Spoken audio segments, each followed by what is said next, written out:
मेरा प्रश्न बिलासपुर जिले में कॉलोनाइजर द्वारा नियमित आवासीय कॉलोनी ऑब्लिक व्यावसायिक परिसर के संबंध में था।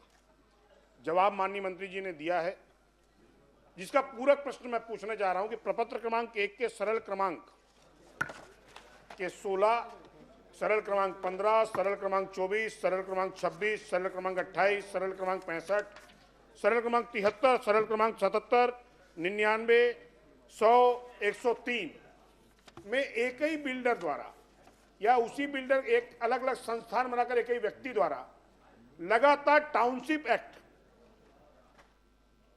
एक सारे लेआउट एक ही बिल्डर द्वारा कुछ समय के अंतराल में 22-23 यानी पूर्ववर्ती सरकार के कार्यकाल में छत्तीसगढ़ नगर एवं ग्राम निवेश की एकीकृत उप योजना, जिसे हम टाउनशिप एक्ट कहते हैं, जो 8 हेक्टेयर के ऊपर लागू होती है, सीधा सीधा उल्लंघन किया गया है।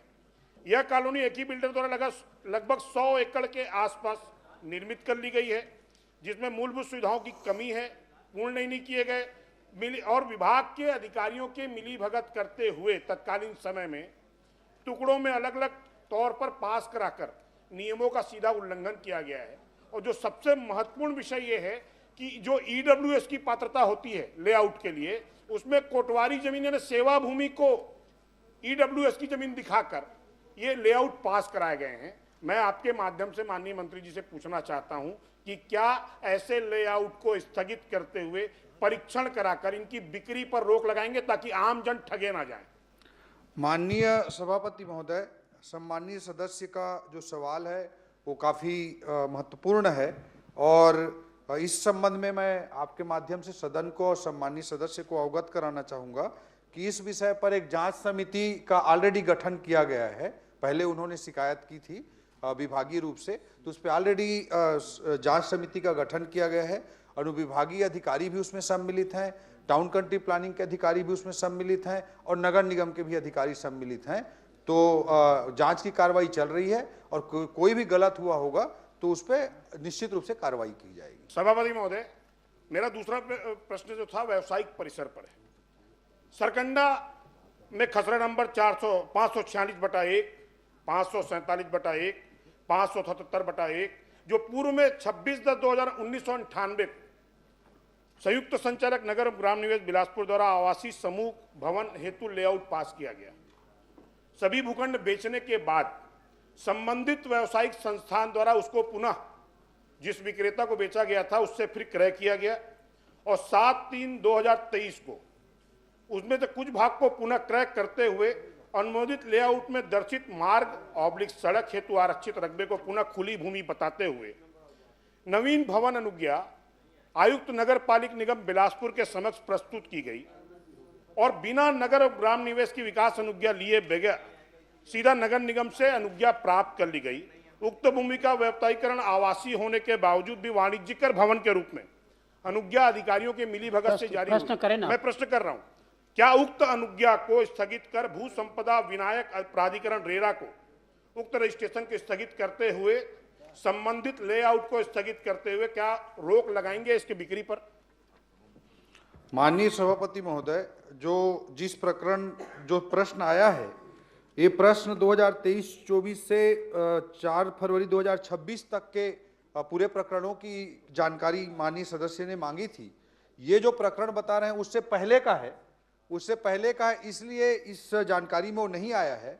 सम्मानीय सदस्य मुझे संबंधित प्रकरण से संबंधित दस्तावेज उपलब्ध करा देंगे और मैं आपको आश्वस्त करता हूं कि विभागीय रूप से हम उसमें निश्चित रूप से एक जांच समिति गठित कर देंगे और जो भी कार्रवाई होगी वो नियमानुसार वैधानिक कार्रवाई सुनिश्चित करेंगे। सभापति महोदय, मेरे पास शिकायत की कॉपी है। वो बोल रहे हैं कि आप मैं आपसे आग्रह कर रहा हूं, मेरे पास डॉक्यूमेंट दे दें तो पूरे डॉक्यूमेंट आप दे देंगे। माध्यम से मेरे पास कॉपी है दस्तावेजी तौर पर।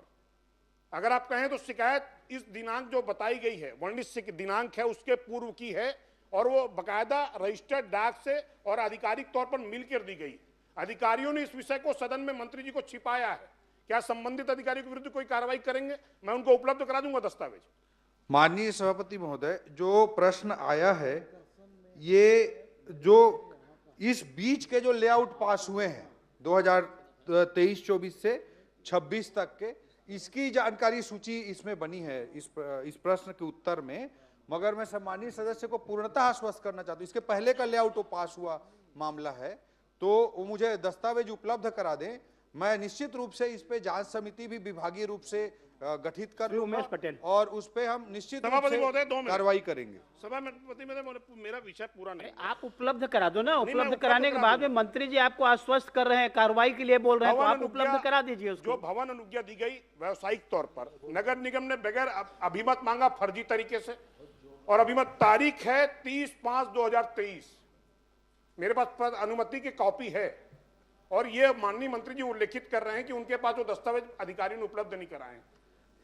माननीय सभापति महोदय, सम्मानीय सदस्य को मैं ये बताना चाह रहा हूं कि जो प्राइमरी लेआउट जो पास हुआ है वो 2023-24 के पहले का है, इसलिए इस लिस्ट में सम्मिलित नहीं हुआ है। उस डेट के तकनीकी फेर में ना मुझे जाना है ना उनको जाना चाहिए। मेरा आग्रह आपके माध्यम से सम्मानीय सदस्य से ये है कि उससे वो तो कब लेआउट पास हुआ था वो डेट की मैं बात कर रहा था।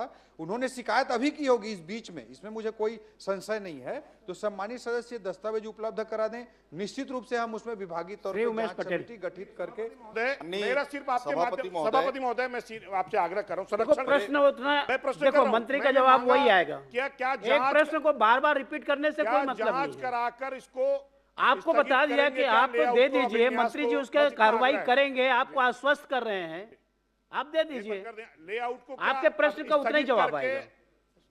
रोकेंगे क्या बिक्री को, इसका मैं आग्रह चाह रहा हूं बस। माननीय सभापति महोदय, जो सम्मानीय सदस्य ने कहा है कि लेआउट को इसको कैंसिल करेंगे क्या, तो निश्चित रूप से हम जांच कमेटी गठित करेंगे और यथाशीघ्र उसमें श्री उमेश जांच पटेल। करा के उसको लेआउट को भी कैंसिल करेंगे, और बिक्री जहां तक कैंसिल करने की रोकने की बात है उस पर भी नियम प्राइमा फेसी जांच होने के बाद उस पर भी नियमानुसार 100% कार्रवाई सुनिश्चित। धन्यवाद।